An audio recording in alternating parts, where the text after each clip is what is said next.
Сега ще си хапнем от любимият ми Гранд Дюнер на Аладин. 10 от 10. Аз съм с брекети, но това не ми пречи да се насладя на този уникален дюнер.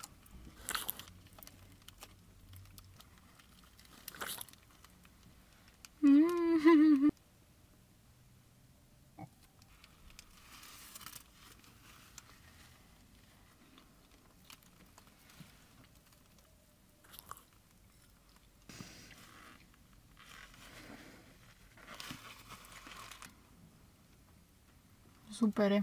По принцип е по-приятно като го хапеш.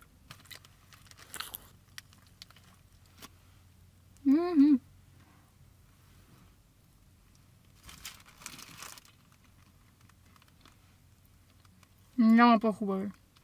Отидете в профила на Аладин за още такива вкусотийки.